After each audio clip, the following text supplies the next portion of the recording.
ಕೇರಳದ ನರ್ಸ್ ನಿಮಿಷಾ ಪ್ರಿಯಾಗೆ ತಾತ್ಕಾಲಿಕ ರಿಲೀಫ್ ಸಿಕ್ಕಿದೆ. ಇವತ್ತು ನಿಗದಿಯಾಗಿದ್ದಂತಹ ಮರಣದಂಡನೆ ಶಿಕ್ಷೆ ಮುಂದೂಡಿಕೆ ಆಗಿದೆ. ಯೆಮೆನ್ ಜೊತೆ ಭಾರತ ಕೊನೆ ಕ್ಷಣದಲ್ಲಿ ಮಾತುಕತೆ ನಡೆಸ್ತಾ ಇದೆ. ಇನ್ನೆಲ್ಲ ಇದ್ರ ಬಗ್ಗೆ ನಾವು ಮಾತಾಡ್ತಾ ಇದ್ವಿ. ಇದೀಗ ಅಲ್ಲಿ ಕಾಂತಪುರಂ ಅಬೂಬಕರ್ 94 ವರ್ಷದ ಮುಸ್ಲಿಂ ಧಾರ್ಮಿಕ ಗುರು, ಸಾಕಷ್ಟು ಪ್ರಭಾವ ಇಟ್ಕೊಂಡಿರ್ತಕ್ಕಂಥ ವ್ಯಕ್ತಿ. ಅವರು ಇಲ್ಲಿ ಯಾವ ವ್ಯಕ್ತಿಯನ್ನು ಕೊಂದರು, ಮೆಹದಿಯನ್ನು ನಿಮಿಷಾ ಪ್ರಿಯಾ ಕೊಂದು ಹಾಕಿದ್ದಳು, ಇದೇ ಯೆಮೆನ್ನಲ್ಲಿ ಅಂತ ಇತ್ತು. ಆ ಕುಟುಂಬದವರೊಂದಿಗೆ ಯೆಮೆನ್ನಲ್ಲಿರ್ತಕ್ಕಂತಹ ಇನ್ನೊಬ್ಬ ಧಾರ್ಮಿಕ ವಿದ್ವಾಂಸರೊಂದಿಗೆ ಇವರು ಮಾತಾಡಿಕೊಂಡು ಒಂದು ರಾಜಿ ಪಂಚಾಯಿತಿಯನ್ನು ಮಾಡೋಕ್ಕೆ ಟ್ರೈ ಮಾಡ್ತಾ ಇದ್ದಾರೆ. ಬ್ಲಡ್ ಮನಿ ಕೊಟ್ಟುಬಿಟ್ಟಾದರೂ ಸರಿ, ಹೇಗಾದರೂ ಮಾಡಿ ನಿಮಿಷಾ ಪ್ರಿಯನ ಉಳಿಸ್ಬೇಕು ಅಂಥೇಳಿ. ಆ ಒಂದು ಮೆಹದಿ ಕುಟುಂಬ ಏನಿದೆ ಅದು ಬುಡಕಟ್ಟು ಕುಟುಂಬ. ಸಾಮಾನ್ಯವಾಗಿ ಸಮಾಜದ ಪ್ರಧಾನ ವಾಹಿನಿಗೆ ಅಷ್ಟಾಗ ಅವರು ಬರಲ್ಲ. ಸೊ ಆ ಫ್ಯಾಮಿಲಿಗೆ ಏನು ಅಂದರೆ ಕಣ್ಣಿಗೆ ಕಣ್ಣು, ಹಲ್ಲಿಗೆ ಹಲ್ಲು, ಕೊಲೆಗೆ ಕೊಲೆ, ತಲೆಗೆ ತಲೆ ಅಂತ ಅವ್ರ ಫ್ಯಾಮಿಲಿ. ನನ್ನ ಮಗನ ಸಾಯಿಸಿದರೆ ಅವಳು ಸಾಯಲಿ ಅಂತ. ಸೊ ಇಂಥ ಒಂದು ನಡುವೆ ಸಂಧಾನ ಒಂದು ಕಡೆ ನಡೀತಾ ಇದೆ. ಇದರ ಮಧ್ಯೆ ಭಾರತ ಸರ್ಕಾರ ಕೂಡ ಯೆಮೆನ್ ಜೊತೆಯಲ್ಲಿ ಕೊನೆ ಕ್ಷಣದ ಮಾತುಕತೆ ನಡೆಸ್ತಾ ಇದೆ. ನಿಮಿಷಾಳನ್ನು ಹೇಗಾದರೂ ಮಾಡಿ ಬದುಕಿಸಬೇಕು ಅಂಥೇಳಿ, ಅಂದರೆ ಮರಣದಂಡನೆ ಶಿಕ್ಷೆಗೆ ಒಳಪಡಿಸಬಾರದು ಅಂಥೇಳಿ ಭಾರತ ಟ್ರೈ ಮಾಡ್ತಾ ಇದೆ. ಯೆಮೆನ್ ಸರ್ಕಾರ ಮತ್ತು ಭಾರತದ ನಡುವಿನ ಮಾತುಕತೆ ಮುಂದುವರೆದಿದೆ. ಜೊತೆಗೆ ಕೇರಳದ ಮುಸ್ಲಿಂ ಮುಖಂಡರು ಇದರಲ್ಲಿ ಮಧ್ಯಸ್ಥಿಕೆಯನ್ನು ವಹಿಸ್ತಾ ಇದ್ದಾರೆ.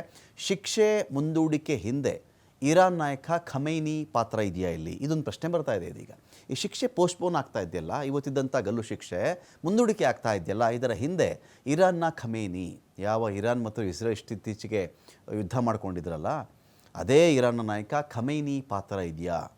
ಹೌತಿ ಬಂಡುಕೋರರ ಹಿಡಿತದಲ್ಲಿ ಇರೋದು ಯೆಮೆನ್ ರಾಜಧಾನಿ ಸನಾ. ನೋಡಿ, ಇಲ್ಲಿ ಬಹಳ ಇಂಟ್ರೆಸ್ಟಿಂಗ್ ಇದು. ನಾವೀಗ ಇಸ್ರೇಲ್ ಇರಾನ್ ಒಂದು ಯುದ್ಧದ ಬಗ್ಗೆ ಮಾತಾಡಬೇಕಾದ್ರೆ, ಈ ಇರಾನ್ ಏನು ಮಾಡ್ತಾ ಇದೆ, ಹೌತಿಗಳನ್ನು ಸಾಕ್ತಾ ಇದೆ. ಅಲ್ಲಿ ಗಾಜಾದಲ್ಲಿ ಅಲ್ಲೊಂದಷ್ಟು ಜನನ ಇವರು ಸಾಕ್ತಾ ಇದ್ದಾರೆ.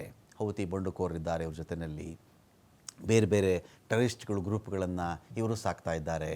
ಸೊ ಹಮಾಸು ಇವರ ಹಿಡಿತದಲ್ಲಿದೆ. ಈ ಥರ ಎಲ್ಲ ಕೇಳ್ತಾ ಇದ್ದೀವಲ್ವಾ. ಅದೇ ರೀತಿ ಈ ಯೆಮೆನ್ನಲ್ಲಿ ಏನಾಗಿದೆ, ಯೆಮೆನ್ನ ನಾರ್ತ್ ಭಾಗ ಇದೆಯಲ್ಲ, ಉತ್ತರ ಭಾಗ, ಆ ಒಂದು ಭಾಗ ಇರೋದು ಹೌತಿ ಬಂಡುಕೋರರ ಕಂಟ್ರೋಲಲ್ಲಿ. ಇದೇ ಯೆಮೆನ್ನ ಉತ್ತರ ಭಾಗದಲ್ಲಿ ವಾಸವಾಗಿದ್ದು ನಿಮಿಷಾ ಪ್ರಿಯಾಳ ಹಣೆ ಬರಹಕ್ಕೆ, ಅವಳ ದುರಾದೃಷ್ಟಕ್ಕೆ, ಅದೇ ಯೆಮೆನ್ನ ನಾರ್ತ್ ಭಾಗದ ಬುಡಕಟ್ಟು ನಿವಾಸಿಯಾಗಿದ್ದವನು ಮೆಹದಿ. ಅವನು ಮತ್ತು ನಿಮಿಷಾ ಪ್ರಿಯಾ ಒಂದು ಒಟ್ಟಿಗೆ ಸೇರ್ಕೊಂಡು ಒಂದು ಕ್ಲಿನಿಕನ್ನು ಮಾಡ್ಕೊಳ್ತಾರೆ. ಲಾಭ ಬರ್ತಾ ಇರುತ್ತೆ. ಆ ಮೆಹದಿ ಏನು ಮಾಡ್ತಿರ್ತಾನೆ, ಕಿರಿಕಿರಿ ಮಾಡ್ತಾ ಇರ್ತಾನೆ. ಯಾರಿಗೆ? ನಿಮಿಷಾ ಪ್ರಿಯಾಗೆ. ಇವಳು ರೋಸ್ ಹೋಗಿ ಏನು ಮಾಡ್ತಾಳೆ, ಕಂಪ್ಲೇಂಟನ್ನು ಕೊಟ್ಟಿರ್ತಾಳೆ. ಅವನು ಶಿಕ್ಷೆನ ಅನುಭವಿಸ್ತಾನೆ, ಮತ್ತೆ ವಾಪಸ್ ಬರ್ತಾನೆ. ಮತ್ತೆ ವಾಪಸ್ ಬಂದಾಗ ಏನಾಗುತ್ತೆ, ಮತ್ತೆ ಕಿರುಕುಳ. ಪಾಸ್ಪೋರ್ಟ್ ಇವಳ್ದು ಎತ್ತಿಟ್ಕೊಂಡಿದ್ದ ಅವನು ಅಂತ ಮೆಹದಿ. ಇದರಿಂದ ಮುಕ್ತಿ ಬೇಕು ನನಗೆ ಅಂತ. ಹೇಗಿದ್ದು ನರ್ಸ್ ಇದ್ಲಲ್ಲ ಇವಳು, ಔಷಧಿ ಹುಚ್ಚಿಬಿಡೋಣ ಇವನಿಗೆ, ನಿದ್ರೆ ಬಂದುಬಿಡುತ್ತೆ ಇವನಿಗೆ, ಮತ್ತಿಗೆ ಜಾರಿಬಿಡ್ತಾನೆ ಇವನು, ನಾನು ಪರ ಆಗಿಬಿಡೋಣ ಅಂತ ಪ್ಲಾನ್ ಮಾಡಿಕೊಂಡ್ಲು ನಿಮಿಷಾ ಪ್ರಿಯಾ. ಆದರೆ ಅದು ಇಂಜೆಕ್ಷನ್ ಓವರ್ ಡೋಸ್ ಆಗಿ ಏನಾಗುತ್ತೆ, ಆ ಮೆಹದಿ ಸತ್ತೇ ಹೋಗ್ತಾನೆ.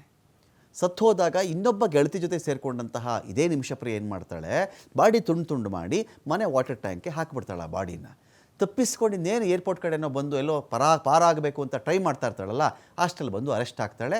ವಿಚಾರಣೆ ನಡೆಯುತ್ತೆ. ಇದೀಗ ಮರಣದಂಡನೆ ಅಂತ ಆಗಿದೆ. ಇದೀಗ ಹೌತಿ ಬಂಡುಕೋರು ಏನಾದರೂ ಮಾಡಬಹುದಾ ಅಂತ ಹೇಳಿದ್ರೆ, ಹೌತಿ ಬಂಡುಕೋರು ಯಾರ ಕಂಟ್ರೋಲಲ್ಲಿದ್ದಾರೆ? ಇರಾನ್ನ ಖಮನೈ ಅಥವಾ ಖಮೇನಿ, ಆ ವ್ಯಕ್ತಿಯ ಕಂಟ್ರೋಲಲ್ಲಿ ಹೌತಿ ಬಂಡುಕೋರರಿದ್ದಾರೆ. ಇದೇ ಹೌತಿ ಬಂಡುಕೋರರ ಪ್ರದೇಶದಲ್ಲಿ ಈ ಮೆಹದಿ ಯಾರಿದ್ದಾನಲ್ಲ, ಈ ಮೆಹದಿಯ ಸಂಬಂಧಿಕರೊಬ್ಬರು ಯೆಮೆನ್ನ ಹೈಕೋರ್ಟ್ನಲ್ಲಿ ನ್ಯಾಯಾಧೀಶರಾಗಿದ್ದಾರೆ. ಆ ನ್ಯಾಯಾಧೀಶರ ಮೂಲಕ ಅಲ್ಲಿ ಯೆಮೆನ್ನಲ್ಲಿರ್ತಕ್ಕಂಥ ಒಬ್ಬರು ಮುಸ್ಲಿಂ ವಿದ್ವಾಂಸರ ಮೂಲಕ ಭಾರತದಲ್ಲಿ ಪ್ರಖ್ಯಾತರಾಗಿರ್ತಕ್ಕಂತಹ the Grand Mufti of India Abubakar, Kanthapuram Abubakar ಇದ್ದಾರಲ್ಲ, ಇವರು ಮಾತಾಡಿಕೊಂಡು ಬ್ಲಡ್ ಮನಿ ಕೊಟ್ಟಾದರೂ ಸರಿ ಅವಳನ್ನು ಬಿಡಿಸ್ಕೊಂಡ್ಬಿಡೋಣ ಅಂತ ಪ್ಲಾನ್ ಮಾಡ್ತಾ ಇದ್ದಾರೆ. ಇರಾನ್ನ ಖಮೇನಿ ಜೊತೆಗೆ ಉತ್ತಮ ಬಾಂಧವ್ಯವನ್ನು ಹೊಂದಿರೋದು ಹೌತಿ. ಹೀಗಾಗಿ ಅಯಾತುಲ್ಲಾ ಖಮೇನಿಗೆ ಮನವಿ ಮಾಡಿಕೊಂಡಿದೆ ಭಾರತ. ಖಮೇನಿ ಮೂಲಕ ನಿಮಿಷಾಗೆ ಒಂದು ಕ್ಷಮಾದಾನ ಕೊಡಿಸ್ಬಿಡಿ ಅಂಥೇಳಿ ಮನವಿಯನ್ನು ಮಾಡ್ತಾ ಇದೆ. ನೋಡಿ, ಎರಡು ಭಾಗ ಇದರಲ್ಲಿ. ಒಂದು ಸರ್ಕಾರ ಏನು ಮಾಡ್ತಿದೆ ಅಂತ ನೋಡಿದ್ರೆ, ಸರ್ಕಾರ ಮಾಡ್ತಿರೋದು ಖಮೇನಿ ಮೂಲಕ ಸರ್ಕಾರ ಟ್ರೈ ಮಾಡ್ತಾ ಇದೆ. ಈ ಕಡೆ ಧರ್ಮಗುರುಗಳು ಏನು ಮಾಡ್ತಾ ಇದ್ದಾರೆ, ಮುಸ್ಲಿಂ ಧರ್ಮಗುರುಗಳು ಅಂತ ಹೇಳಿದ್ರೆ, ಧಾರ್ಮಿಕವಾಗಿ ಅಲ್ಲಿನ ಮುಸ್ಲಿಂ ವಿದ್ವಾಂಸರ ಮೂಲಕ ಆ ಸಂಬಂಧಿಕರನ್ನ ಕಾಂಟ್ಯಾಕ್ಟ್ ಮಾಡಿ, ಅವರ ತಾಯಿಯನ್ನು ಕಾಂಟ್ಯಾಕ್ಟ್ ಮಾಡಿ ಅಲ್ಲಿ ಏನಾದರೂ ಕ್ಷಮಾದಾನ ಸಿಗುತ್ತಾ ಅಂತ ಇವರು ಟ್ರೈ ಮಾಡ್ತಾರೆ. ಎರಡೂ ಪ್ರಯತ್ನಗಳಿದೆ ಇಲ್ಲಿ. ಇದರ ಫಲದಿಂದಾನೇ ಇದೀಗ ನಿಮಿಷಾ ಪ್ರಿಯಾಗೆ ಗಲ್ಲು ಶಿಕ್ಷೆ ಮುಂದೂಡಿಕೆ ಆಗ್ತಾ ಇದೆ. ಮರಣದಂಡನೆ ನಿಲ್ಲಿಸಬೇಕು ಅಂಥೇಳಿ ಕೇರಳದ ಮುಖ್ಯ ಮೌಲ್ವಿ ಮನವಿಯನ್ನು ಮಾಡಿಕೊಂಡಿದ್ದಾರೆ. ಶಿಕ್ಷೆ ತಪ್ಪಿಸಲು ಯೆಮೆನ್ನಲ್ಲಿ ಕೆಲ ಸೂಫಿ ಸಂತರೊಂದಿಗೆ ಮಾತುಕತೆ ನಡೆಸ್ತಾ ಇದ್ದಾರೆ. ಅಬೂಬಕರ್ ಮುಸ್ಲಿಯಾರ್ ಸೂಚನೆ ಮೇರೆಗೆ ಇಡೀ ಮಾತುಕತೆ ಒಂದು ಕಡೆ ನಡೀತಾ ಇದೆ.